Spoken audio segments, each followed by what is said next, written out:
Good afternoon, ladies and gentlemen. Could everybody take their seat, please? I think we're ready to start. Great. I am Liz Bradner, co-president with Wynn Kane of the League of Women Voters of Lake Forest, Lake Bluff area. League is very excited to welcome you to our 2015 Fall Kickoff Social and Program on Environmental Stewardship in the Face of Climate Change. The League, local, state, and national, has strong positions in support of mitigating climate change and actively lobbies Congress for legislation to protect the environment. We were very fortunate to schedule these distinguished speakers on that subject, who are Father John Polakowski in the center. He's OSD and PhD from the Catholic Theological Union. Seth Darling, PhD from Argonne Labs and the University of Chicago, and second in the table. And David Mueller, environmental attorney in private practice here in Lake Forest. Thank you to them for participating and to all of you for attending today, and thank you to Joy Guscott Mueller and Carol Gale for organizing this event. Finally, thank you to Fresh Market for donating the delicious appetizers and to the Guscott Muellers for donating the wine. League of Women Voters is a nonpartisan, nonprofit political organization which encourages informed and active participation in government, works to increase understanding of major public policy issues, and influences public policy through education and advocacy. We welcome as members men and women of all ages. For more information, visit our website at www.lwv-lflb.org. Our next public program will be on amending the U.S. Constitution by convention or congressional action, and it will be on October 14th at Grace United Methodist Church, Lake Bluff. Please RSVP and join us. We also would like to plug the meeting of the Sustainability Plan by the City of Lake Forest on October 21st at Gorton Center. The times when? 7 o'clock? 7:30 p.m. at Gorton. The League is partnering with the city on that sustainability study. And now I'm very happy to introduce today's moderator, Joy Guscott Mueller. Joy is an attorney practicing in Lake Forest and Chicago, and she is the League's program co-chairman. Joy? Thank you, Liz. And thank you to all of you for turning out today. We're delighted to have you here with us, and we decided to start the program a little early since everyone seems eager to hear what this esteemed panel has to say.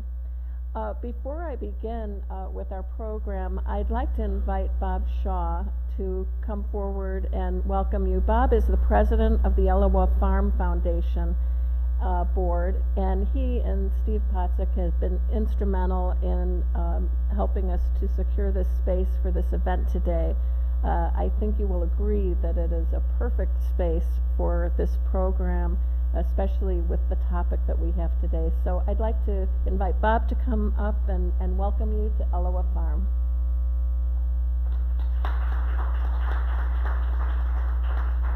Thank you, Joy. Welcome to everyone, especially those of you who've never been to Elawa Farm. Just for my own understanding and that of our board, how many of you have never been out here before? Several. Well, welcome, welcome. For all of your benefit, these buildings around here are about 100 years old. About 20 years ago, they were best described as loaded with benign neglect. And there was really a choice of bulldozing the whole place or going for a program of restoration and adaptive reuse. And a group of community-minded residents were very instrumental in bringing about the change that's occurred out here. You are on city-owned land, city-owned property, but 501c3 Elawa Farm Foundation operated facility. The city has nothing to do with the operation or the funding out here. Several million dollars have been raised for the restoration out here, all private funding, certainly with the support from the city, but all the funding is private and virtually all from local residents. We have a sustainable garden outside. If it's still light when we finish up today, please feel free to walk around. Be careful. It's bumpy. It's not asphalt out there, but we have a garden. We have a market that's open 5 hours on Friday, 5 hours on Saturday, hopefully through Thanksgiving this year, where you can buy produce from our sustainable practices outside. We have extensive education programs, and we rent our facilities for lots of different activities, community-based events, weddings, but a lot of educational programs as well. I'll close with that. Anybody who has any interest, further interest in Elawa, we've got a website too. Anything close to ELAWA Farm Foundation or Elawa will get you there, and you can learn more than you'd like. Again, welcome, and I'm delighted to have the opportunity to join you all today, Joy. Thank you.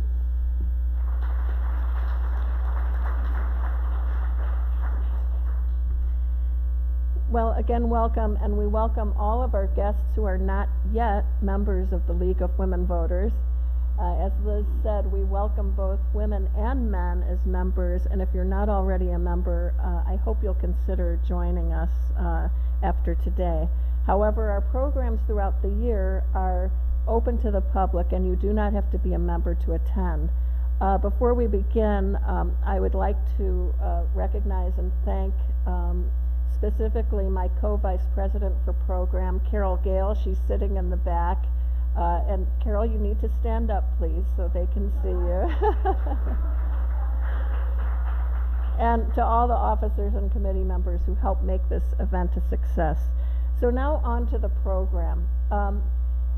As you may or may not know, the League of Women Voters does not take positions on candidates or party affiliation. However, we do take positions on public policy issues after we have studied through a very formalized process the facts and laws related to the public policy, and then after we've studied it together, each chapter comes to consensus as to what they want to take as a stand on a public policy issue.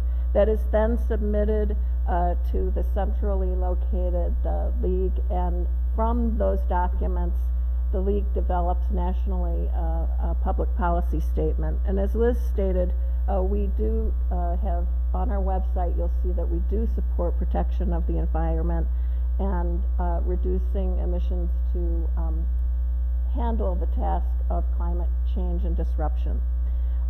So without further ado, I'd like to introduce our first panelist. I think if you read their bios online or in the paper, you will note that we have an esteemed panel. They come from the disciplines of science, religion, and law. And what we're going to do today is examine how those disciplines impact our public policy discussions on climate change, and what we can learn from each of those disciplines to help us form our opinions and consensus, and ultimately our political action regarding climate change. So our first speaker is Seth B. Darling. He is a scientist at Argonne National Laboratory and a fellow at the Institute for Molecular Engineering at the University of Chicago. After receiving his PhD from the University of Chicago in physical chemistry, he joined Argonne as the Glenn Seaborg Distinguished Postdoctoral Fellow in the Material Sciences Division, where he studied self-assembly of polymers and polymer nanoparticle systems. Following his postdoc, Dr. Darling joined the Center for Nanoscale Materials at Argonne as a staff scientist. His group's research centers around molecular engineering with a particular emphasis on next-generation solar cells and water treatment. He is also a fellow with the University of Chicago, and he has published over 100 papers, holds several patents, and lectures widely on topics related to energy, climate, and water. In addition to his numerous academic publications, he has also written a book on climate change for those of us who are lay people, on how to change minds about our changing climate, which will be available for purchase after the program. And so I'd like to have you offer a warm welcome to Seth Darling.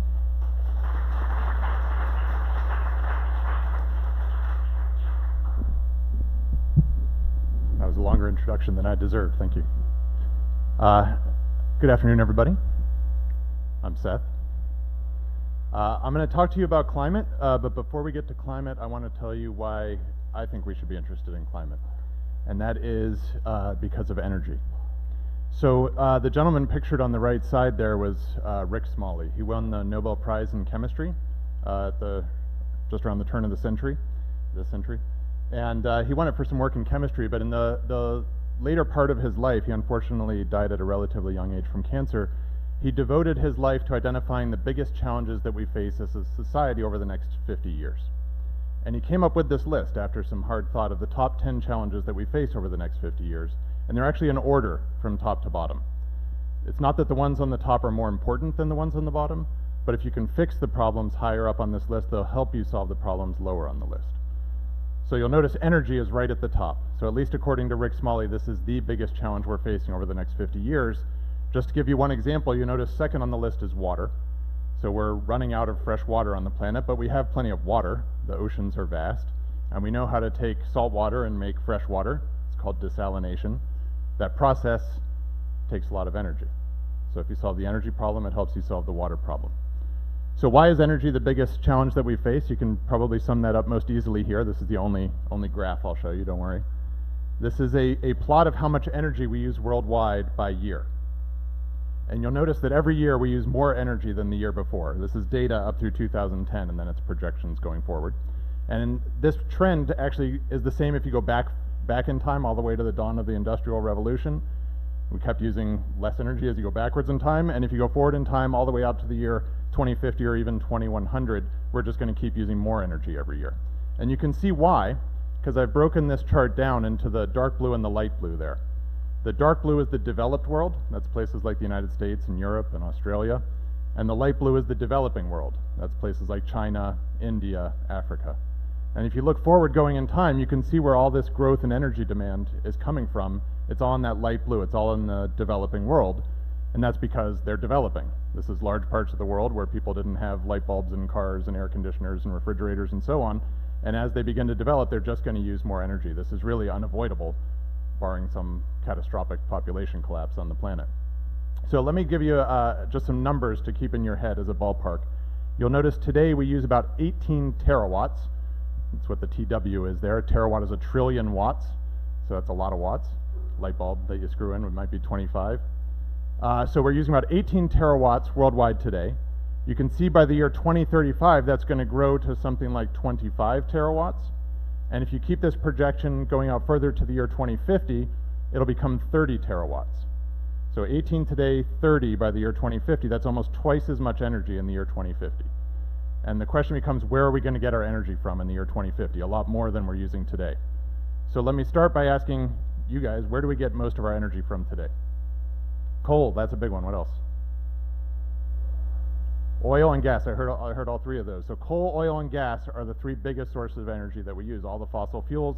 Number 4 would be nuclear, and the others are smaller. I'll actually show you the numbers a little bit later. But one more question, why do we get almost all of our energy from fossil fuels? Cheap. Exactly, it's cheap. Or it seems cheap. It turns out that the use of that energy is actually costing us a lot more than we think it is. So we know how much we pay ComEd or whoever your electricity provider is. You know how much you pay at the gas pump and how much you pay the gas company. But you're actually paying a lot more for the use of that energy than you realize. You're just paying it through other sources.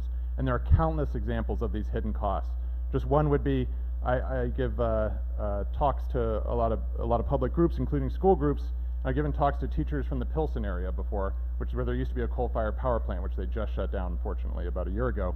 But those teachers would tell me that they would almost every day they would have a student absent because of asthma caused by the particulates and ozone coming out of that coal-fired power plant. Those kids end up in emergency rooms or doctor's offices. Insurance pays for that, health insurance. We all pay for that, right? But we pay it on our health insurance bill. We don't pay it to the electricity company. That's just one example. There are countless ones. So there are people who've tried to quantify how much money is really involved here in these hidden costs. These are two reports you can download for free online. The one on the right comes from the National Research Council. It's a few years old now, called The Hidden Cost of Energy. But just this year, the IMF, the International Monetary Fund, produced a paper that did the same thing.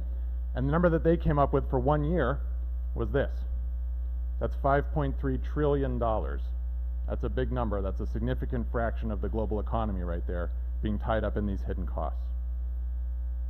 So the biggest of those, and why I'm here today, is to talk to you about this one, global warming. I tend not to use this term very often, global warming, and the reason is, when I hear the word warming, I picture something like that. I picture coziness. Warming sounds like a good thing. Actually, this room's kind of cold. I could use a little warming. So I try not to say global warming too often. The term that you hear more often is climate change. Technically, actually, from a scientific standpoint, those mean different things, although they're used interchangeably in the media. But also, you guys are all from the area. When February or March rolls around, we're all kind of hoping for some climate change. So the term that I prefer is this one, climate disruption. And this is not my term. This is a term coined by John Holdren, who's President Obama's chief science advisor, formerly professor from Harvard, smart guy. And the reason I really like this term climate disruption is that word disruption captures the fact that we're taking a system that was more or less stable and we're throwing it all out of whack. And that's causing all kinds of problems. And just a moment of self-promotion. As Joy mentioned, I got together with a colleague of mine at Argonne, and we wrote this book called How to Change Minds About Our Changing Climate, which explains all of the various myths that you hear from climate change skeptics. You probably all know some climate change skeptics. And not being a trained climate scientist, you might not know how to refute those myths with the science. And this book will tell you how to do that. It goes through basically the full spectrum of myths that are out there and explains in simple layman's terms why they're not accurate, and presents you with the science without equations and graphs and all that, just in simple terms. Okay, so where are these hidden costs associated with climate disruption? One is in the melting of glaciers. The planet warms up, land ice melts, including our glaciers, and where that becomes a real scary concern is the fact that those glaciers are a source of fresh water for a lot of people on the planet. The Tibetan Plateau, those glaciers are the source of fresh water for about 1.5 billion people. So when those are gone, I don't know where those people are going to get their water from. Another big one that you don't hear as much about is ocean acidification. So what's causing the planet to warm up is we're putting greenhouse gases into the atmosphere, primarily carbon dioxide. And a lot of it stays in the atmosphere, and that causes the planet to warm up. But a lot of the carbon dioxide also ends up getting dissolved, absorbed into the ocean. And when you put carbon dioxide into water, you get carbonic acid. And so what we're actually doing is making the oceans more acidic by burning all these fossil fuels. And you can measure that. For decades, the oceans have been getting more acidic, and that causes all kinds of problems. It dissolves the shells of things like clams and mussels and oysters, but it also does this to coral reefs. That's a picture of a coral reef that's been bleached, which doesn't necessarily sound like a bad thing, but what it really is it's dead. That's a dead coral reef. And this happens because they just can't survive in those more acidic waters, and coral reefs are one of the most biodiverse ecosystems on the planet. They're the base of a lot of the marine food chain. This is a big problem. Another example would be melting at the poles. So the effects of climate change are felt most strongly at the poles on the planet, which keeps it hidden from us. It's a problem if you're a polar bear, but it's a big problem for all of us. That's a picture of the tundra up in the Arctic.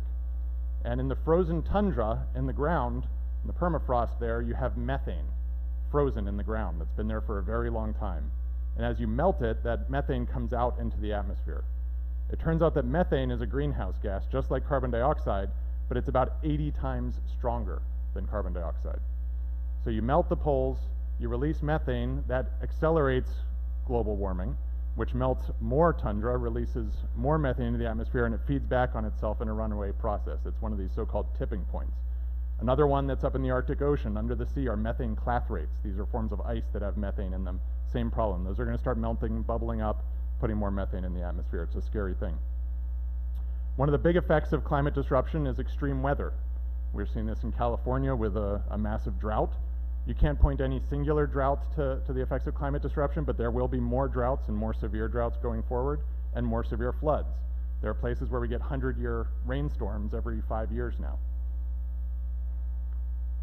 Agriculture. We all eat. And if we're going to have more droughts and more floods, that both of those are bad for agriculture. One is too much and one is too little water. Neither one is good. And what that means is that food prices are going to go up, and there's not going to be enough food, which with a planet with a growing population is a major concern. Sea level rise. This is one of the surest things. Anyone who wants to tell you climate change isn't happening, the planet's not warming up, you can't argue with this. The sea level's been going up. You can just measure it. It's just, you can use a yardstick. It's going up. It's gone up about 8 inches already due to the warming that we've put into the system, and it's going to go up a lot more. So this is a huge problem if you have coastal property. I mean, there are islands that are actually starting to go underwater right now. During high tide, some of the major coastal cities in the world are getting significant flooding, Miami and other places like that. And that's just going to keep marching on. That's a big concern, not just for coastal property, but also we're talking about salt water infiltrating freshwater aquifers. I told you at the beginning, we're running out of fresh water. That's a way to mess it up pretty bad.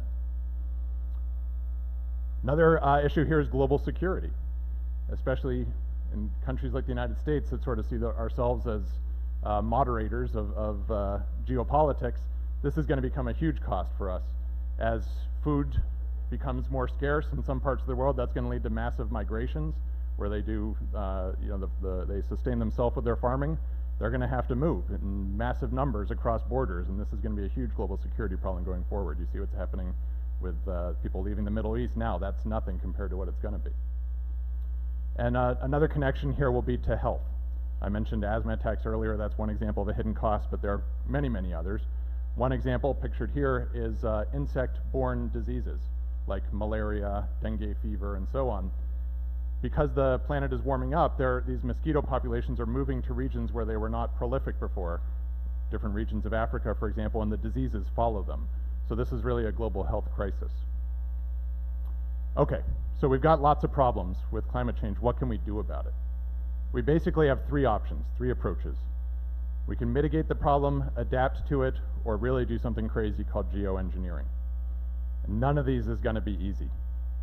I like this picture to capture that point. So adaptation. This is something we're going to have to do no matter what, because we're already changing the system. We're disrupting the system. We already have to adapt. I told you high tide, we're getting flooding in coastal cities already. So we're going to have to do things like build up resiliency, build seawalls around some of our coastal cities, or the other option is to abandon them, which probably we don't want to abandon New York City, for example.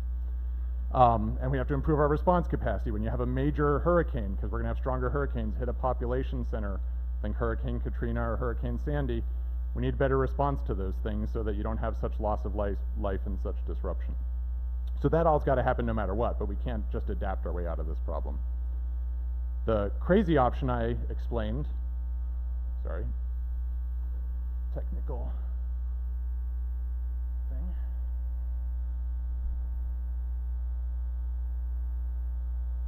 There we go. It's geoengineering.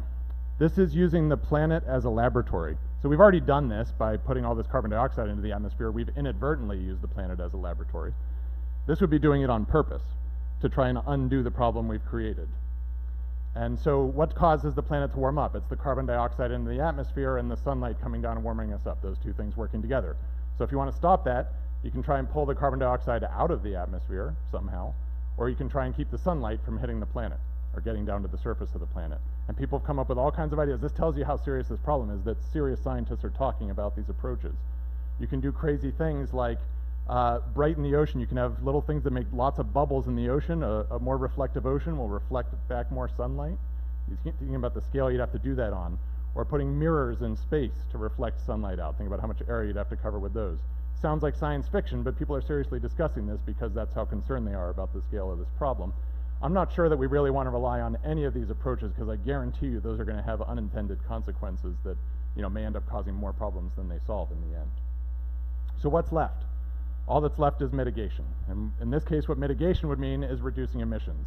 We need to stop putting so much carbon dioxide into the atmosphere, and we have to do it soon. So what are our options? Where can we get our energy from? So I have here a series of boxes that I've scaled in size to represent how much energy you could ever get from these different sources worldwide if you did it everywhere you possibly could. And the numbers aren't exact, they're approximate. So I mentioned fossil fuels power the planet, or you told me fossil fuels power our planet today. We could scale up our use of fossil fuels and power our planet in the year 2050. There's enough out there. There's enough coal under the ground to last for probably 1,000 years. So we're not going to run out of this stuff anytime soon. I hope that's not what we do, for all the reasons I just went through the trouble of explaining to you. We could scale up nuclear fission to power the planet on a massive scale. This would involve, to get to that type of scale, you would have to build a new nuclear power plant every day, starting today, all the way to the year 2050. It's a lot of nuclear power plants. And you'd have to figure out what to do with the high-level radioactive waste. You'd have to deal with proliferation issues, the fact that they're targets for terrorism, and so on. So it'll be a piece of the mix, most likely, but I don't think we want it to be at that scale. I'm also not sure that we can afford it at that scale, but that's another question. So then you see these other boxes here are all the renewable energy sources. And you'll notice they're not all the same size. Not all energy sources were created equal. So the one I tend to pick on is geothermal. Geothermal is a great energy source. This is where you're using the heat that's down under the crust of the earth, think volcanoes. You drill down to that heat and you use it to boil water, to make steam, to turn turbines and make electricity. Same way a coal-fired power plant or a nuclear power plant works, except the heat here is coming from the center of the earth. Works great where the earth's crust is very thin. So in Iceland, for example, they get a significant fraction of their energy from geothermal. That's great, but there's only so many places where the Earth's crust is thin. You can look around the whole planet, how much could you ever get? And we're talking about a pretty small contribution. So what do we do today? That's what we do today. I mentioned at the beginning we use 18 terawatts worldwide today. That's an 18 terawatt box, and this is how we fill it today. And you'll notice that that box is almost entirely black. That's the fossil fuels. That's, as we said at the beginning, where almost all of our energy is coming from. The pink or purple there is nuclear energy. That's the next biggest. Then we have hydropower in the blue there, and then really negligible contributions from these other sources today. But that's today. I'm not so much concerned about today. Well, I'm concerned about it, but I can't do anything about it. It is what it is. My question is, I have a 12-year-old. What about when he's middle-aged in the year 2050? What is our energy mix going to look like? So now we have a box that's much bigger. We have a 30 terawatt box, remember, because we're going to need a lot more energy in the year 2050. And the question is, how are we going to fill that box? So there are folks, of course, who have thought a lot about this, and they make projections. And those projections vary, of course, depending on whom you ask. But a rough picture of the consensus picture of the energy mix in the year 2050 would look like this. So everything got a lot bigger because we needed almost twice as much energy. But that includes the fossil fuels. This is actually more fossil fuel use than today, not less. This is really frightening if this is what our energy mix is going to be in 2050. This better not be the case. So what could we do? What are our options? So let's just play a hypothetical game. Let's say we didn't want to use any fossil fuels in the year 2050. And I'll tell you now that's possibly not realistic. We're probably going to be using some fossil fuels even in 2050. But let's just say hypothetically we didn't use any. And let's keep nuclear out of the picture for now for the reasons I described earlier. How much could we get from those renewable sources? So there's our box. I'm going to empty out all those renewable sources, all the wind everywhere, all the hydropower and so on. And it would look like that. You can see we're coming up short. We can't get enough energy from just those sources in the year 2050, but if you were paying attention, you'll notice there was a box I didn't show you yet, and that's the solar energy box. So we come around to solar, and I'll switch from boxes to circles. This is a circle here on the left. It's just too big to fit on the screen. And that huge circle is the amount of energy hitting the surface of the Earth from the sun, and it's a massive amount of energy. There's actually enough energy from the sun hitting the surface in 1 hour to power the entire planet for a year. So that sounds impressive, except of course you can't capture all of the energy hitting the surface of the Earth, right? So the question is, how much is feasible? What could you actually do? And this is a back of the envelope estimate for what you can actually do. So the first thing I'm going to do is I'm going to throw out the oceans. We're not going to put solar panels all over the oceans. That's not really feasible. So we have a smaller circle because that's the land area. But we also can't cover all the land with solar panels. That's obviously not realistic either. What's a realistic amount of land we can cover? I'm going to say 2%. That's about the amount of land in the United States covered by roads. So it's a lot of land, but it's probably feasible. We could probably do that. 2% of the United States would look like this. We're not going to put all the panels in west central Kansas, but that's what 2% of the United States would look like. It's actually not a bad place to put solar panels.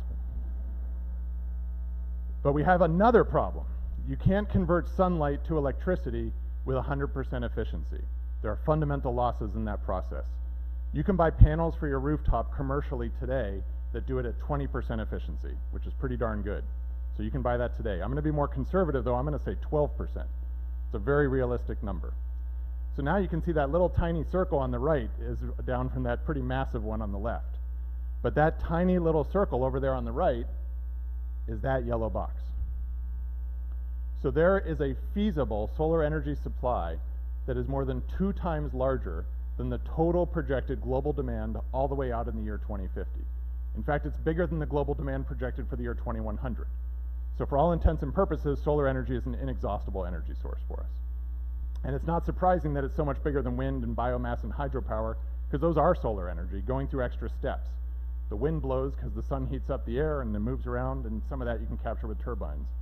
Biomass is plants like ethanol that you put in your car at the gas pump. That's bioenergy. That comes from plants doing photosynthesis, using solar energy to make chemical fuel, going through extra steps. Hydropower, that's where you have big dams like Hoover Dam. Why does that water get up there? Because the sun evaporates the water. It goes in clouds, it comes down as rain, and some of that you can capture as it comes down from the mountains. So really, those are all solar energy, just going through extra steps. It's not surprising that the boxes will be smaller. So, how do we go from where we are today to taking advantage of these massive renewable resources that are out there? Well, you would say people use the cheapest energy sources out there, and we think that the fossil fuels are cheapest. As I hope I convinced you at the beginning, they're actually not. We have $5.3 trillion in hidden costs there. They're not the cheapest energy source. Solar and wind and hydropower and so on actually are cheaper when you do the math right, but we're not doing the math right because the costs are hidden. How do you bring the costs out into the forefront so people can make the right decisions? These are the ways you do it, with a carbon tax where you directly show that hidden cost and you put a tax on it, or a cap and trade as a way to just limit emissions, which is a little more indirect way to capture that, but it still lets the market forces solve the problem. If you actually put the costs in front of the consumers, they will choose the cheapest source, which is the renewable sources. So that's how we solve that, is by putting these kinds of things in place. We also need to be more efficient in our use of energy. That's actually the cheapest energy source there is energy efficiency. So higher MPG cars, insulating your home, all of those things. We should do all of those, but those can't solve the problem by themselves. Yes, we do that first, get that out of the way, that's easy. But we still need to change our energy mix, where that energy comes from, and that we can only do with these approaches. And we also need some new technologies to really get these technologies out there as fast as we need to. We've got to change our energy mix in the next 20, 30 years, not in the next 100 years. And to do that, we're going to need some new technologies. So when you look up in the sky at the atmosphere, it looks massive, right? It just seems to go on forever, and it covers the whole planet. It seems huge and vast, and how can we affect this thing? But when you come out from space and look at it, that blue ring you see around the planet Earth, that's the atmosphere. It's just a razor-thin blanket that's protecting us from that very harsh environment of outer space. So really, there's not that much of it out there, and we have messed it up, and it's time to start doing something about it, because it's going to get ugly pretty soon. And so, I run into all kinds of different skeptics, and it can be very difficult to argue with someone who's already skeptic about climate change, that it's happening and that it's something to worry about.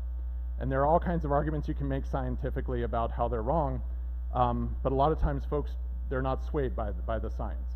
They'll just come up with some other story. But something that I think everyone can connect with, it doesn't matter what party you vote for, doesn't matter what church or synagogue or mosque you go to, or if you don't go at all, something that everyone, I think, shares is that they want their children's lives to be better than their own, or at least as good as their own. And I think that's something that's really at risk here because of what we're doing to our climate, and it's time to start doing something about it. So that's all I have for you today. Thanks for your attention.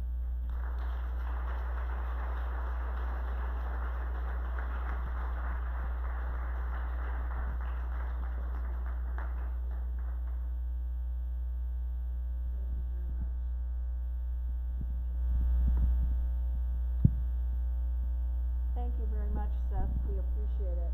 Excellent presentation. I'd like to just bring your attention to the fact that we did have index cards at the registration table when you came in, and pens. If you want to ask a question and you haven't picked up one of those cards or a pen, just raise your hand, and our volunteers, Carol Russ and Sharon Borg, will get a card to you, and they will also get a pen to you if you need one, and then they will collect those from you. And then at the conclusion of our program, we'll have a question and answer period to try to get some of your questions, if not all, addressed.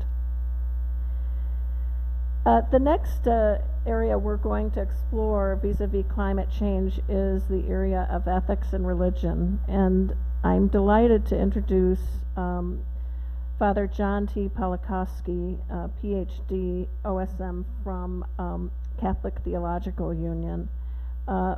Professor Polakowski is professor of social ethics at the Catholic Theological Union, which is a constituent school of the Hyde Park Cluster of Theological Schools and a strategic alliance with DePaul University. He is also director of the Catholic and Jewish Studies program in CTU's Cardinal Joseph Bernardine Center. In addition to that work, John has served on the ethics working group of the World Conservation Union, the Association of University Leaders for a Sustainable Future, the Board of Directors for the Society of Christian Ethics, and as Principal Theological Consultant for the U.S. Catholic Bishop's Statement on Energy. John also serves on numerous advisory boards and councils, including, among others, the Board of Directors of the World Parliament of Religions and the National Advisory Council of the United States Committee for the World Conference of Religions for Peace. He has also served 2 terms as President and Chair of the Theology Committee of the International Council of Christians and Jews. He is the author and editor of more than 15 books, including numerous books on the topics of the Holocaust and Christian ethics, and apropos to the subject of this forum, the ecological challenge, ethical, liturgical, and spiritual responses. He has presented to the UN on various topics relating to religion and public policy, and we are delighted to have him with us here today. Please welcome Father John T. Polakowski.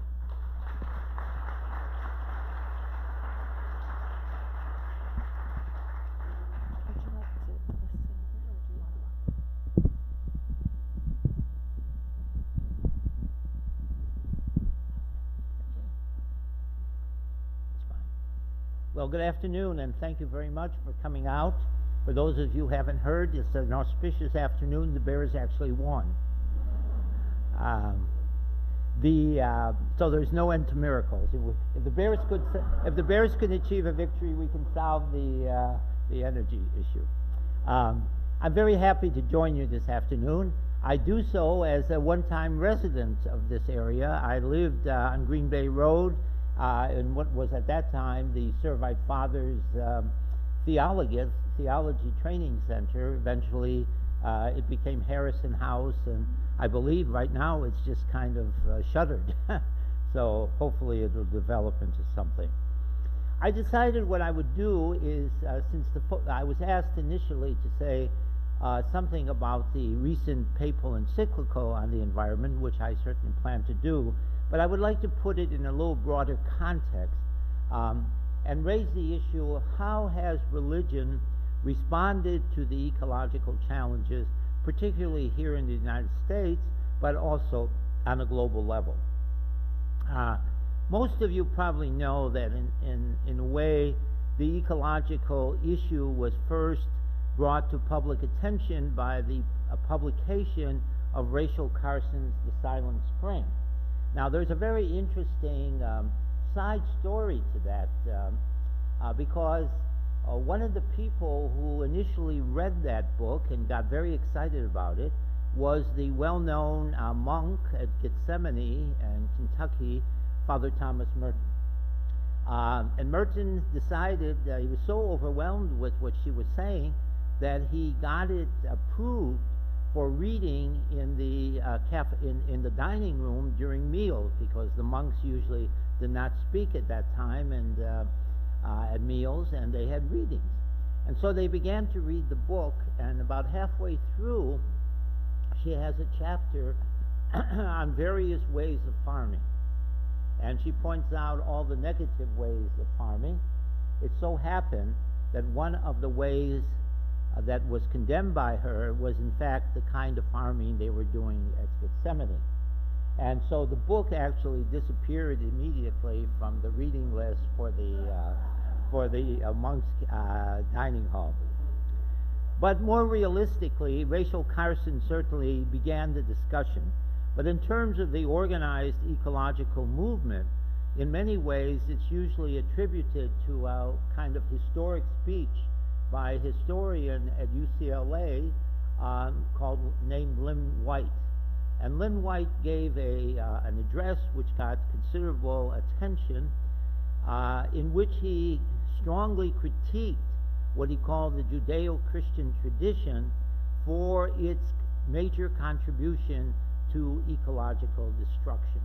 And he particularly cited passages in the book of Genesis, which in his mind gave to the human community total dominion over the rest of creation. Now, many have criticized Lynn White, and rightly so. I think the majority, the vast majority of biblical scholars today would say that his analysis of the texts of Genesis are far from accurate. That in fact the text of creation, which incidentally were the first reading in at least the Catholic tradition for the liturgy today, were really not ones that gave carte blanche to the human community in terms of the rest of creation. But I think Lynn White was correct in saying that many, many people in subsequent centuries did, in fact, people who were part of the Christian community, to some extent the Jewish community, which of course was not really a community that had a great deal of power over public policy, but certainly the Christian community did. And I think many, many in the Christian community did in fact interpret the book of Genesis in the way that Lynn White critiqued. In fact, towards the Middle Ages, there was almost a complete, the notion of creation became totally instrumental. In other words, it was not really attributed to have any kind of life force or anything. It was purely an instrument, a tool for the use of humanity. And that certainly was extremely, extremely disruptive. But what did happen as a result of Lynn White's critique is that many, many people in the Christian leadership became rather antagonistic towards the ecological movement. This was further enhanced by the fact that the symbol for the ecological movement, which I'm sure most of you know, the so-called inverted E, is actually a pagan symbol, and it was chosen deliberately because of the thesis of Lynn White that in fact the so-called Judeo-Christian tradition was a negative force in the ecological picture. And so by taking the pagan symbol, the message was that many of the pagan or even the indigenous religions were the only ones that had anything to offer from the standpoint of religion to the effort to preserve creation for future generations. And even to this day, if one goes to many meetings on climate change, sustainability, whatever term you want to use, and there's any kind of religious component, it's still very frequently a representative of one of the Native American traditions or the pagan tradition or whatever. This is, I mean, they certainly have preserved this, but I think there is still a sort of inbred hostility towards what you might call the major religious perspectives that are out there on the part of some parts of the ecological movement. This is where I think the emergence of the papal social encyclical of Pope Francis has made some difference. That many in the ecological movement have really seen this as a significant about face certainly in Christianity, but in religion generally, and I'll get back to that in a moment. Another problem that developed in terms of the religious response to the ecological question had to do with the issue of which takes priority, the concern for economic development or the concern for, if you want, creational preservation. And this issue, which became very heated in parts of the Christian community, came to a fore in 1988 at the World Council of Churches Assembly in Vancouver, where there was some bitter language and some strong hostility between the people who were espousing a much greater ecological commitment on the part of the World Council, and those mostly from the developing world, those associated with what was called liberation theology, who said that, you know, that this is a kind of elitist concern by the well-to-do who want to stop the economic development of the developing world. And so this was a major, major clash that occurred, and it isn't completely over yet. Now, one of the things that's interesting here with the terms of Pope Francis's encyclical is that it seems as a resource he used one of the most significant liberation theologians, a former Franciscan priest named Leonardo Boff from Brazil. And Leonardo Boff is about the only liberation theologian. He was in many ways part of that controversy at Vancouver, but he is the only one who has actually now written a major book on ecology.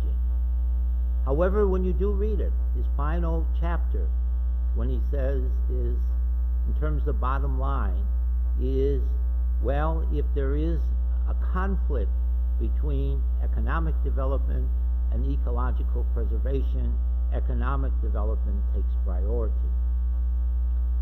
I myself would not just simply buy that.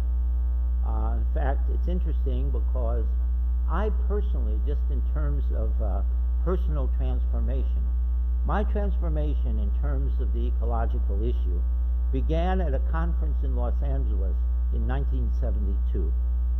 I was then a rather young academic, and I attended a major gathering of all societies, professional societies, which had anything to do with religion. It was the only time this sort of event occurred. And the plenary speaker, the opening plenary speaker, was a social philosopher. Some of you perhaps may know of him, Hans Jonas. Jonas was a secular Jew who left Germany just as the Nazis were taking over. He was never incarcerated or anything like that. But he and some similar people gathered around and began to teach within the New School of Social Research in New York. And Jonas started in 1959 to begin to address this issue. But his plenary address at Los Angeles in 1972, which is actually the first chapter of his major book in this area called The Imperative of Responsibility, published by the University of Chicago Press. Jonas said, and I'll never forget that, because this is what really struck me. He said, we are now the first generation to have to ask the question whether there will be future generations. That no previous generation had to ask the question in the same way. Because basically in the past, nature seemed to have the inner capacity to overcome whatever we did negatively to it. But that's in question now as to whether it really does have that inner capacity anymore. He also said one of the problems of ethics over the centuries is that it had no real understanding of the future. In other words, all ethics was pretty much confined to the immediate impact of a particular act. And the idea that a particular act, which sometimes could be very, very positive and good, might have long-term negative consequences, was not within the framework of most ethical thinking. And he said that was something that had to change. And as I look back, even all these years on Jonas' speech, I mean, it just transformed my own perspective and really brought about the commitment that I've tried to express to ecology. And one of the things I do when I teach in this area, I begin by saying, you know, there are many social issues, racism, economic imbalance, prejudice, whatever. All of them are important. But no matter how much we may make progress in these other areas, they will be that progress will be meaningless if we don't solve this one. Because in the end we'll all be dead if we do not solve this issue. Because it really, and I think the change that has occurred, for example, at the United Nations, you may know, maybe some of you were following it, the original, in 2000, the world community through the UN issued the Millennium Development Goals, basically focused on economic development. To the surprise of some, these goals actually produce some important results, positive results. But the new set of millennial goals for the period of 215 to 230 are now called sustainable goals, because everyone is beginning to realize, who works in this area, that again, while these other issues are vital and still need to be addressed, not neglected, that if we don't address this one front and center, ultimately there's going to be chaos, or whatever you want to call it. Now, in terms of the Catholic community, the first effort to really address the ecological issue in a more systematic way came in 1990, when Pope John Paul II devoted his World Peace Day message of January 1st to a major reflection on the ecological challenge. Subsequently, while Pope Benedict did not really write a similar kind of text, Pope Benedict actually did a number of practical things. Now, they may seem small, but I think they're in the right direction. For example, he installed solar panels on the audience hall in the Vatican. He took steps to eliminate carbon footprint. I mean, I think in terms of just modeling what needed to be done, to the point where some journalists actually were beginning to call him the Green Pope, which was, he doesn't get a whole lot of credit for it because his persona was never really connected with these kinds of issues. So not a lot of people don't know it. But behind both John Paul and Benedict stood the ecumenical patriarch Bartholomew of the Orthodox Church.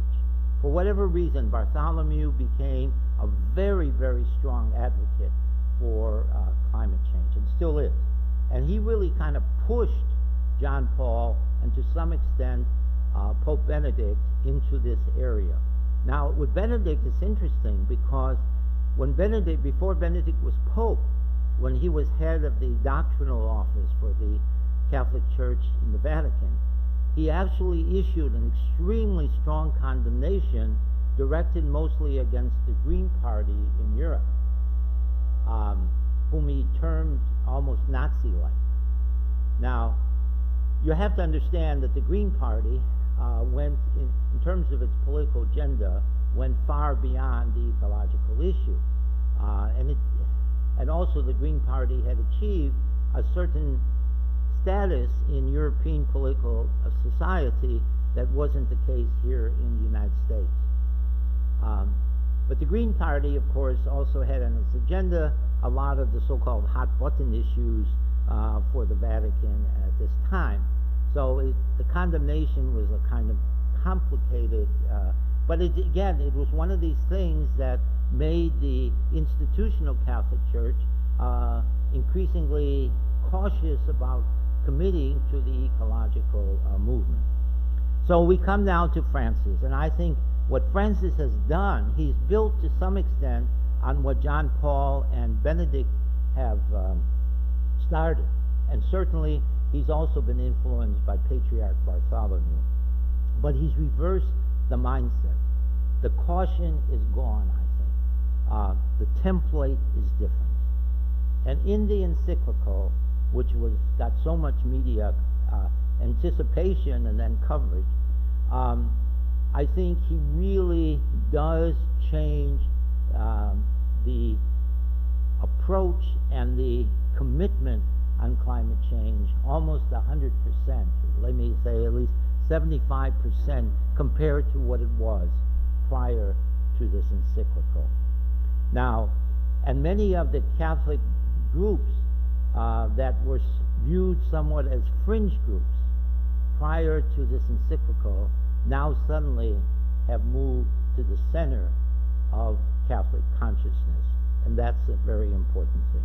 Now, I'm not going to go through this entire encyclical, but just let me just focus on three of the key kind of themes, and it's important.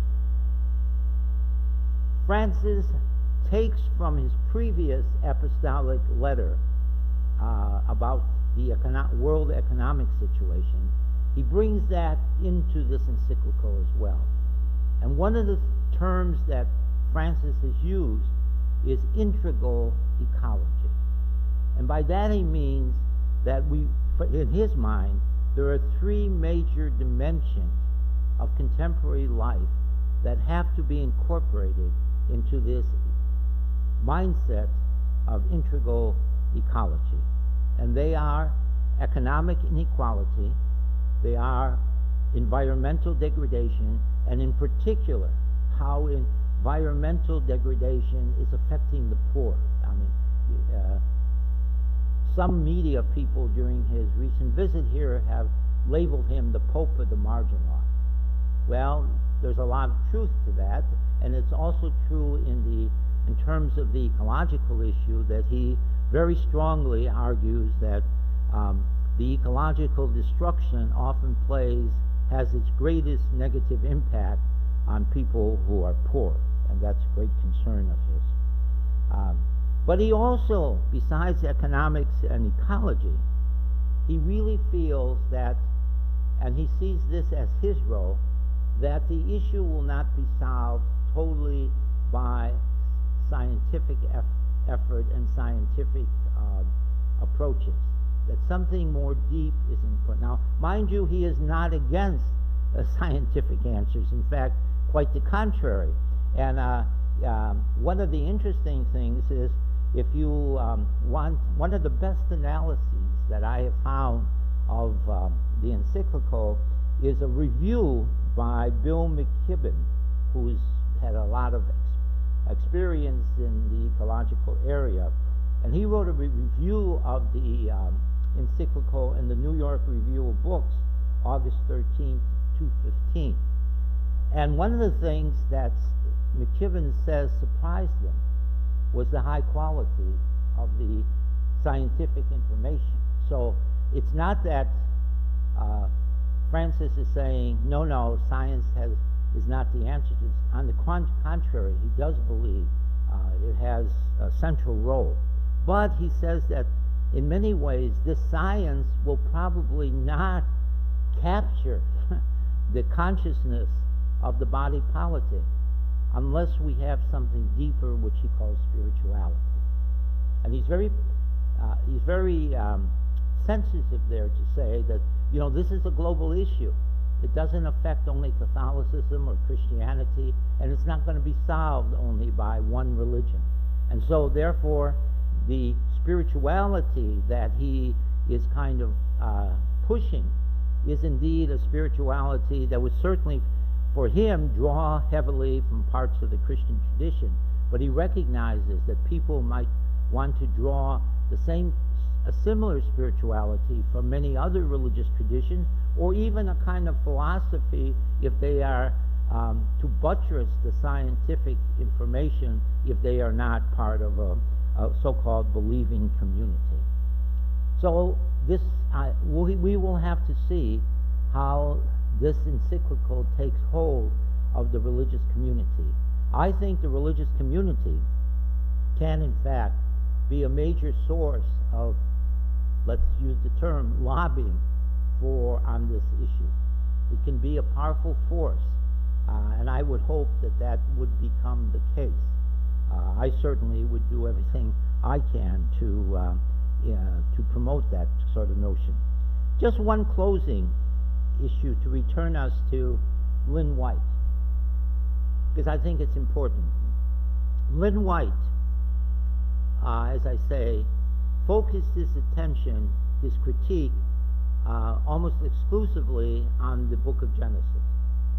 Now, as I say, I think in part his critique had some truth about it in terms of the way people interpreted that book in subsequent centuries.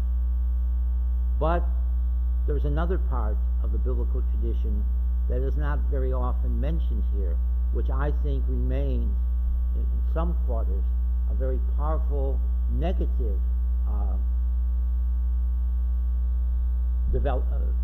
negative issue in terms of ecological commitment. And that, for those who are Christian, that would be either the book of Revelation, the Apocalypse, whatever term you give to the very last book of the New Testament. Because that book has been interpreted over the years and even in recent times in a very negative ecological fashion. The book, The Last Great Planet Earth, has sold over 6 million copies. And the whole notion that destruction of our physical world is a condition for the ultimate coming of Christ, and perhaps some people even saying that ecological destruction enhances the ultimate fulfillment of Christianity, is, in my mind, a very, very threatening part of the Christian tradition.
So for our next speaker is David G. Mueller. He's a principal of the law firm Guscott Mueller Law with offices in Lake Forest and Chicago, Illinois.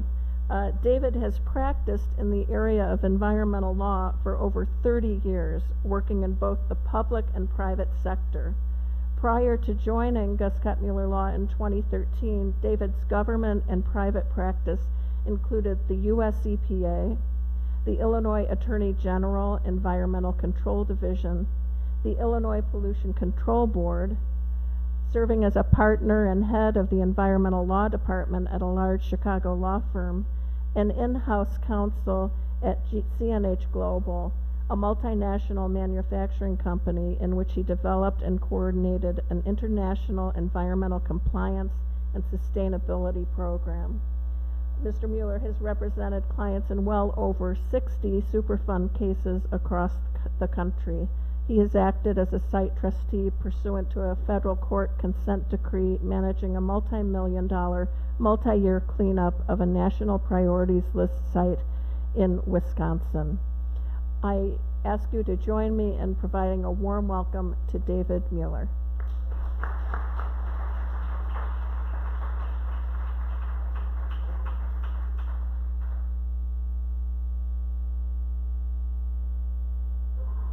Forgot the clicker. I'm thrilled to be here. This has just been a wonderful panel. I hope I can do justice to the two panelists who've gone before me.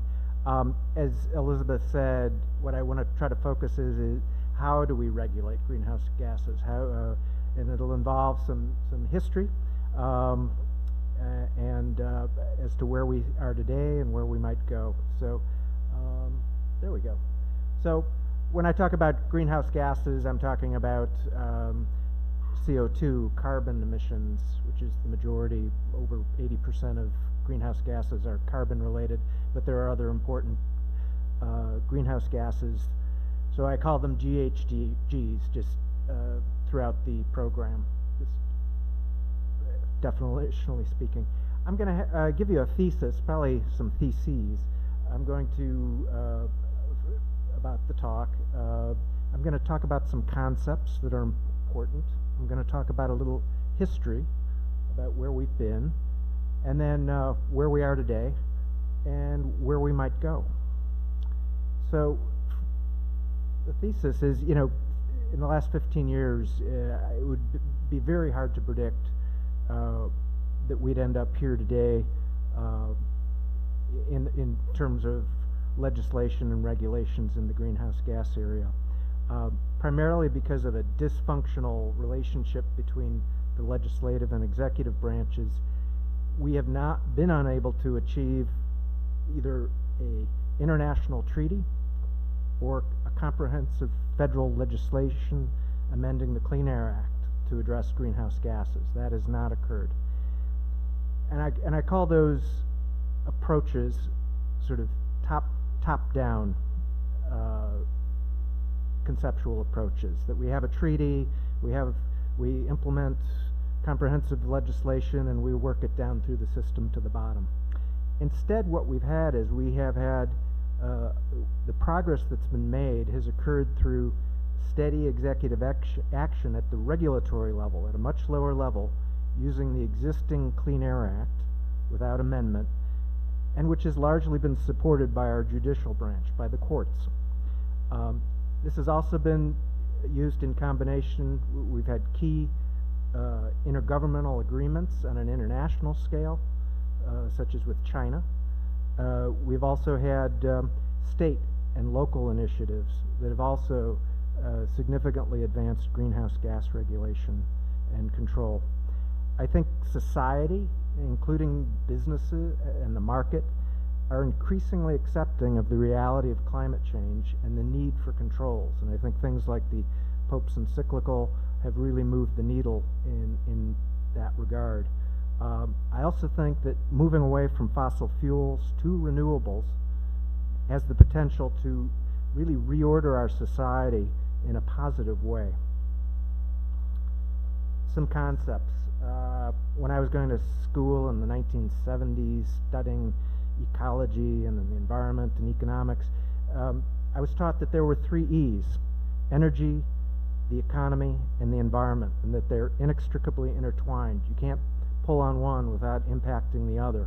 And so, and I think our prior panelists have touched upon these concepts. So they're all working in concert, and there's a tremendous dynamic interaction. I'm going to talk a little bit now about some civics. I just want to review the hierarchy of laws, since we're going to be talking about laws and regulation. First of all, we have the Constitution from the people. We have statutes from the legislature, signed by the executive. And we have regulations from executive agencies as authorized by the legislature. We have 3 branches of government in the U.S.: legislative, executive, and judicial. We also have a system of federalism. And what that means is we have 51 different legal systems in the United States. We have the federal legal system, and then each state has its own legal system, and they operate in parallel to each other, and they interact. And what this system provides is actually some great flexibility in finding solutions for society's problems. I want to talk a little bit about the history of environmental regulations and how they follow a pattern. You talk about the Clean Water Act, the Clean Air Act, Superfund, laws dealing with hazardous waste and cleaning up historic waste. All of the comprehensive federal legislation was resisted by industry until the time states began adopting laws, and this created undue complexity and uncertainty for business. Industry then acquiesced to the certainty and relative simplicity of a federal regulatory framework. So we've seen this cycle where it's very hard to get comprehensive federal legislation through to address air, water, waste type issues. The other thing that goes on that can be noted in the history of environmental regulation in the U.S. is that environmental disasters and accidents have often been necessary to advance legislation. Santa Barbara oil spill, the Cuyahoga River catching fire. These things were important in bringing about the Clean Water Act. We had inversions of killer smog and many deaths.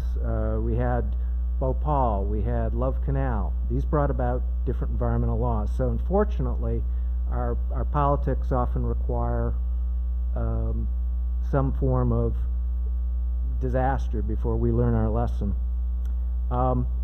Next, I want to talk a little bit about the Federal Clean Air Act. It was adopted in 1970, signed into law by Richard Nixon.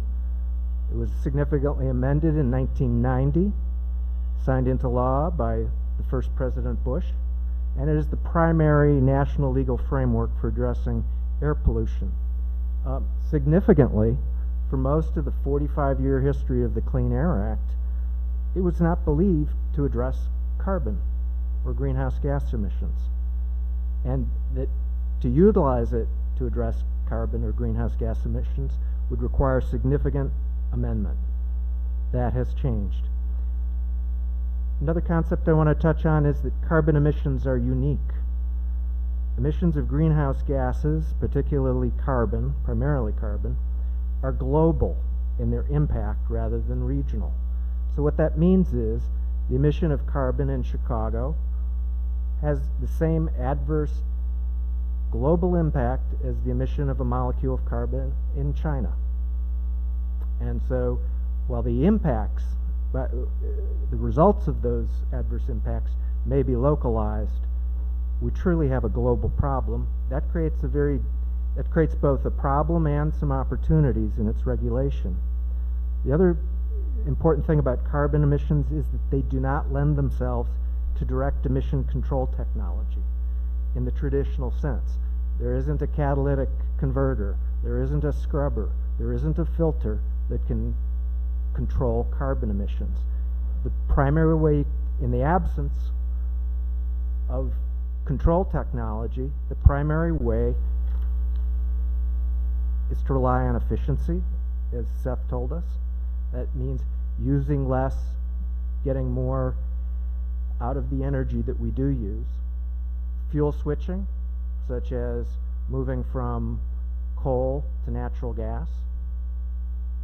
Renewables, moving from perhaps natural gas, which may be a bridging technology, to solar. Offsets. Offsets are somewhat unique to the carbon area because if you propagate a forest or if you preserve a forest and you certify that, that becomes a carbon sink. That is one of the ways we can use the natural environment and to absorb carbon naturally.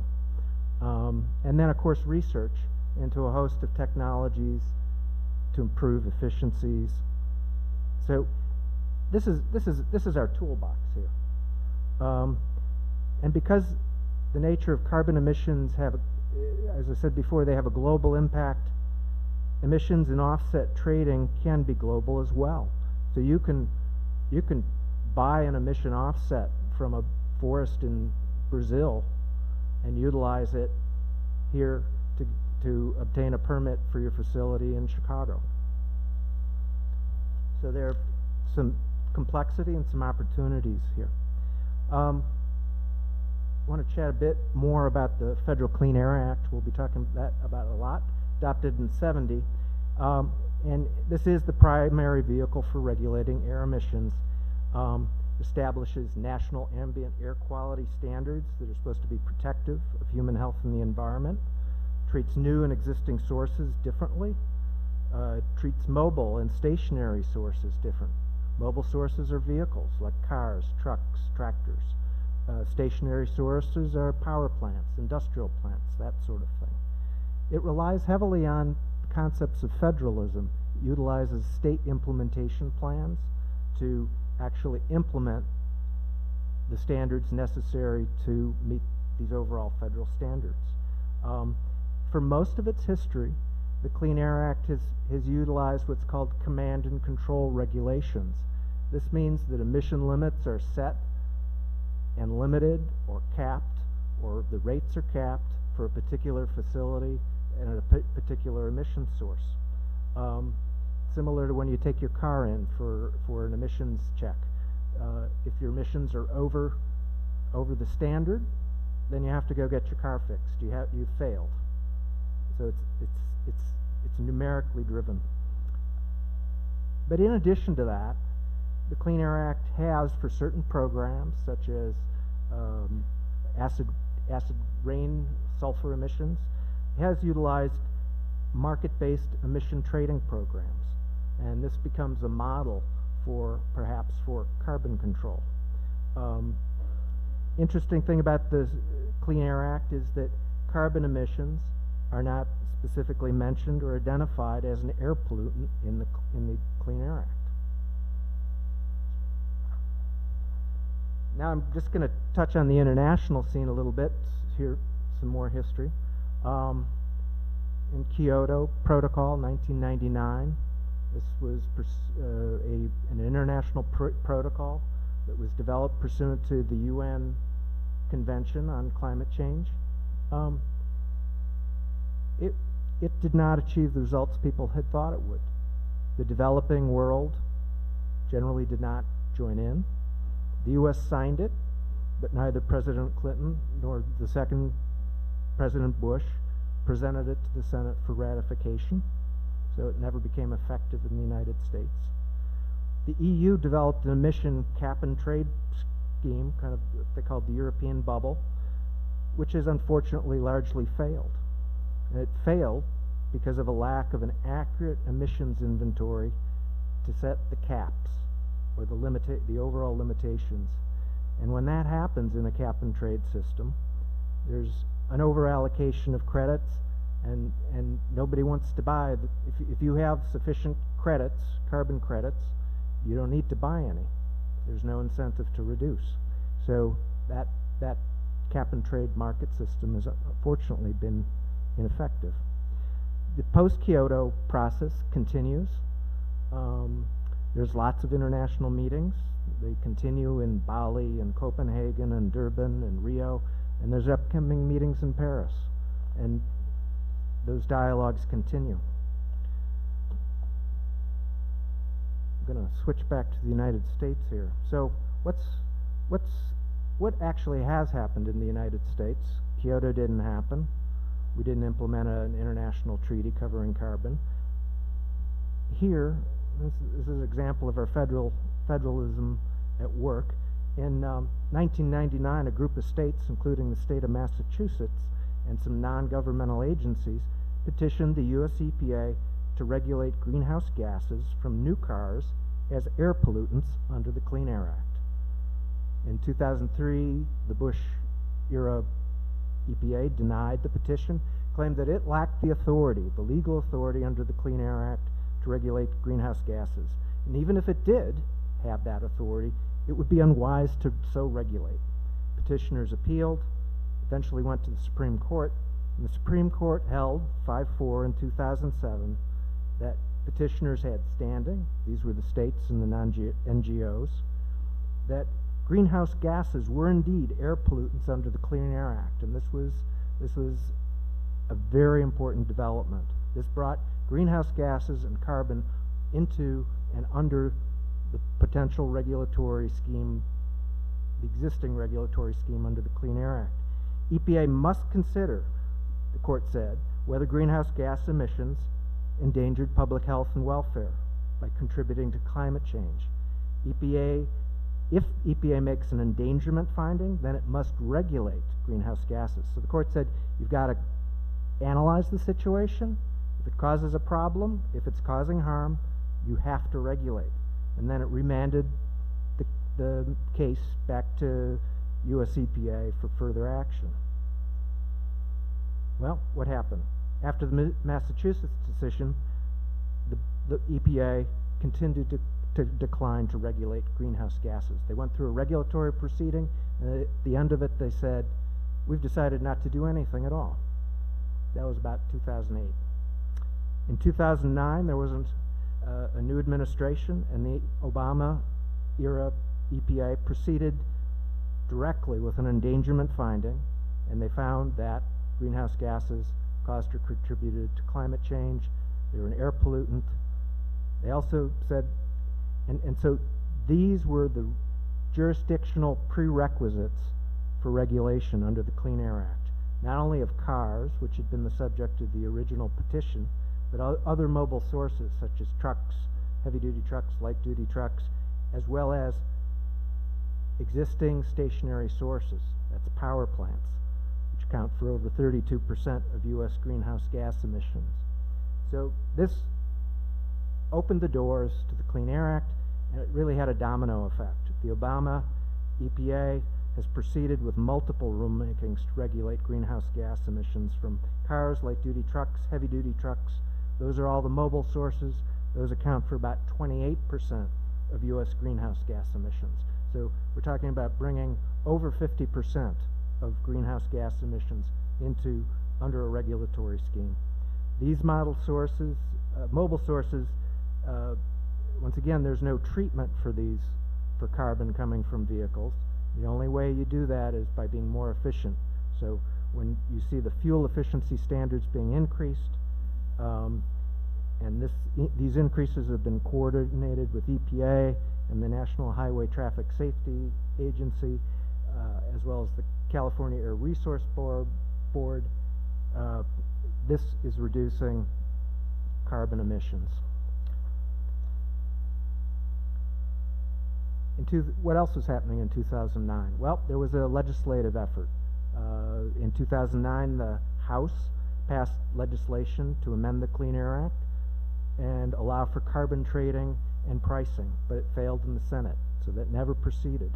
But despite that failure to establish statutory cap-and-trade regime, EPA has continued to regulate. They've created regulations that require industry to perform an inventory and report greenhouse gas emissions, and by doing that, we can avoid the problems that Europe had, where they didn't have an inventory, they didn't know how many emissions were actually out there, and they couldn't properly design a cap-and-trade program. Also, greenhouse gas permitting is expanding can be expanded to the electrical generating units. The courts have largely upheld EPA's actions, including the endangerment finding, which had been appealed, the cause and contribute finding, as well as EPA's permitting approach. So what you've got is a good example of federalism at work.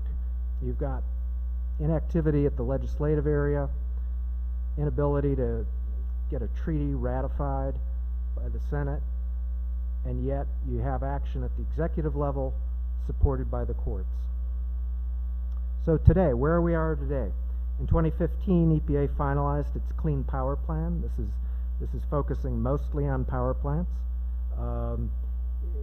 This is the largest greenhouse gas emitting sector, comprising almost up to 38% carbon emissions. There's going to be a reduction of 30% from 2005 levels by 2030, and it's being implemented through state implementation plans. This is the way the Clean Air Act works, and each state can develop a plan and use the full panoply of tools in the toolbox that we discussed: emissions trading, fuel switching, offsets, efficiencies, renewables, research. It's up to them. And each state has a little different situation when it comes to power. In Washington State, you have a lot of hydroelectric plants. In Illinois, we have coal and nuclear. So this allows tremendous flexibility. Other things that were happening, even prior to this, were that California and 9 states in New England and in the Mid-Atlantic region had already adopted cap-and-trade programs, as have British Columbia and Quebec. So these can be coordinated and on a global basis. So where are we today? Continued. 2014, Obama struck a landmark agreement with China, the largest greenhouse gas emitter. And interestingly, this directly addresses the Kyoto problem. In Kyoto, the problem was that the developing world didn't sign on. China has signed on. It doesn't need to be ratified by the Senate. It doesn't need action by the UN or agreement of the body of nations. Other things that are going on is that at the local level are that governors, mayors, executives, community leaders are taking concrete actions independent of the national governments or the international bodies, and they're addressing greenhouse gas issues through public transportation, promoting renewable fuels, green building standards, and green planning, which can reduce emissions from the transportation sector. The market is speaking. This year alone, 7 major coal companies have filed for bankruptcy. If you had $1 to invest, would you put it in a coal company, or would you put it in a company developing renewable energy? The market has answered that question. Many business leaders are embracing efficiency and sustainability. I mean, what business leader wouldn't want to reduce energy, reduce costs? That's totally consistent with the business goals and objectives. There also are some new opportunities and cost savings, new ventures, and ways to meet new customer expectations. Also, renewables as a share of energy production is growing at a rapid rate, much higher than people expected. Where might we be? I guess, you know, if you look at the last 15 years from Kyoto failing to be ratified by the Senate, even submitted to the Senate, to the Massachusetts litigation and the executive actions that we've seen, I think it's safe to say that elections matter. They truly do in this area. I think that change is going to continue to happen from the bottom up rather than from the top down. I don't see a great change in our politics in the short term. I think there won't be new comprehensive federal legislation or international agreements. These aren't going to be the primary drivers. I think executive action supported by the judiciary will continue to predominate, and I think the states will have a crucial role to play in implementing these goals. I think that our politics need to catch up with the body politic. I firmly believe that we are there. We're I think if you talk to most people, that they recognize the problem and that recognize the need for action. And so I think we need to work at every level of elected government and send that clear message. I think we'll continue to see international agreements with smaller groups of countries, like the U.S.-China deal. I think putting together a large comprehensive international deal is going to be tough. I think those are certainly appropriate to pursue them. I think they're inspirational, they're aspirational, but at the end of the day, implementation is going to happen at the member state level and the local level. And it's better to get those commitments moving forward than to wait for an international solution. And that's all I've got. So, thank you.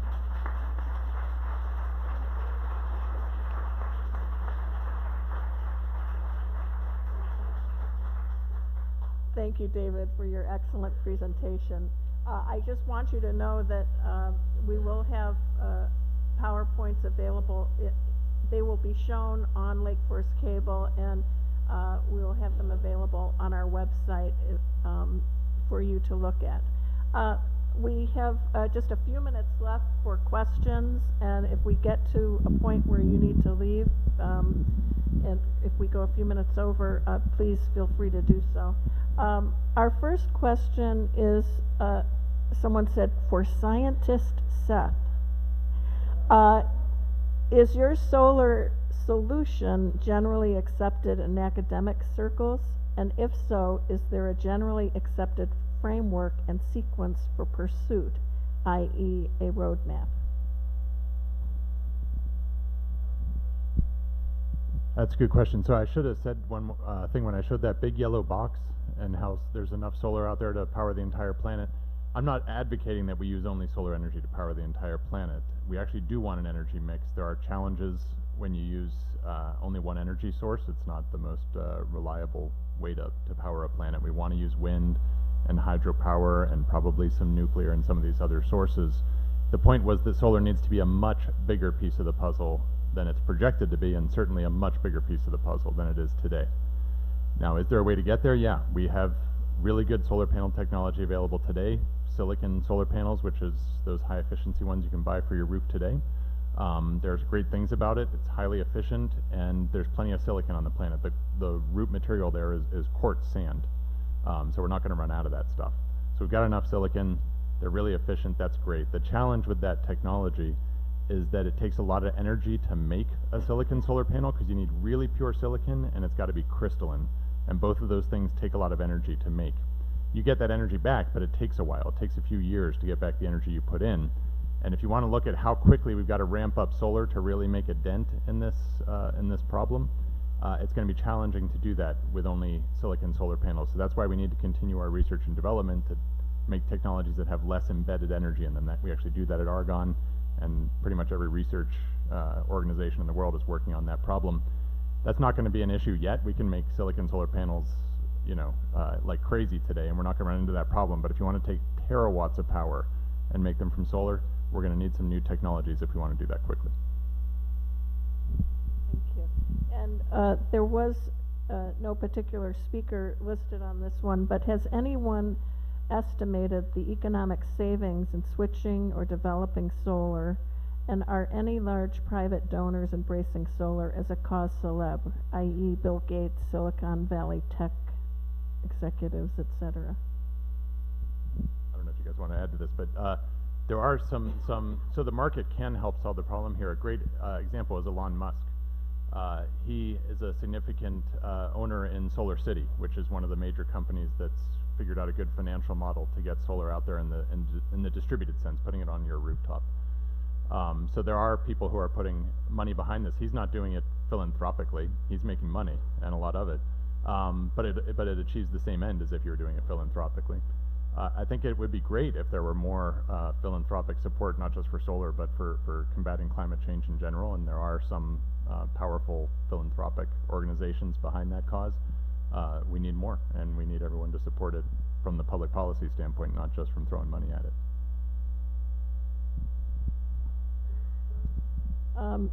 Someone asked, what caused methane to become trapped in polar ice? I think that's your question, Seth.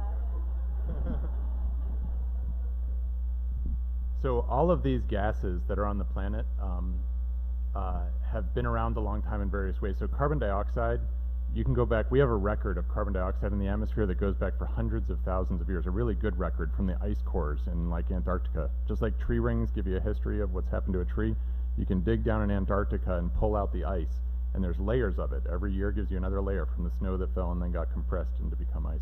And trapped in there are air bubbles that have been there for hundreds of thousands of years, and you can actually measure how much carbon dioxide there was. And we can see that it's varied dramatically based on natural changes in our climate. The same goes with the methane. There were, as the climate was in the ancient Earth was very different, we had plants and animals on parts of the planet where right now you wouldn't think they would be when it was much warmer, for example. So a lot of that methane that's up there is essentially fossil methane. It's just like the natural gas that we use, that we burn in our homes, is from that. It's and the same with the petroleum, the oil that's under there. These things have been under there for hundreds of thousands or millions of years, and we extract them and use them sometimes to good ends and sometimes to not. That methane that's leaking into the atmosphere is doing us no good at all. At least when you burn it in your house, you're heating your home or something like that. That stuff's just going straight into the atmosphere and causing all kinds of trouble. And let me just mention one more thing. You mentioned natural gas as a bridge fuel, David, which is true. So natural gas is less carbon intensive than coal. Natural gas, by the way, is methane. That's what natural gas is. So yes, it's better than coal in that sense. But as I mentioned, natural gas is actually a much more powerful greenhouse gas than carbon dioxide is. And if the system worked perfectly, natural gas would be better than coal. But in fact, you have leaks. When you extract it from the ground and when you pipe it over large distances and so on, methane gets out. It's inevitable. And those leaks, people have started to analyze this. It's starting to look like natural gas might actually be worse from a climate change standpoint than the coal was. Not because natural gas burning it is worse, it is less carbon intensive, but because of these leaks. And so people have called it the bridge to nowhere in terms of a bridge fuel. I'm not sure that we want to think about natural gas as a solution. Seth, can you describe how or if nanotechnology is being used to improve energy efficiency, both in fossil fuel use and reasonable energy sources? Sorry guys, you can answer too. Yeah. So yes and no. So lots of the technology we need to change really has nothing to do with nanoscience or nanotechnology, but some of it does. So batteries are actually a big part of this solution to this problem. When you use renewable sources like solar and wind, the sun doesn't shine on all the time. Well, it shines all the time, but it doesn't shine on you all the time. And the wind doesn't blow all the time. So to deal with this variable energy sources, you need to be able to store energy when you have extra and then pull it out later. And one of the best ways to do that is with batteries. And so we need more efficient and lower cost batteries, and so we need new materials. So lithium-ion battery technology that was developed actually at Argonne National Lab many years ago involves some nanoscience. You have little particles on the electrodes that make them work better. And today that technology is out in the field. The Chevy Volt has Argonne technology in its batteries. And so yeah, there's nanotechnology out there that is directly relevant to this problem. Same thing goes with solar. I mentioned we're working on next generation solar technologies. To really understand how those work, we're doing nanoscience to understand those because it's a relevant length scale. Well, now that you've answered all the science questions there were, and these are all sciences embedded in all of this, obviously. But a question for the entire panel: who do you believe? Both sides of climate change claim the other side is the skeptic. Isn't there truth on both sides? Isn't there a balance between economic development and preservation? Do you know? I'll start. As far as skepticism go, I mean, I think the science is in. I don't think it is seriously controversial. I think the controversy has been intentionally manufactured by the energy industry. The energy industry, very candidly in the 1970s was identifying carbon emissions associated with climate change, and then that changed. You didn't hear about that, and they started funding, you know, kind of phony science shops.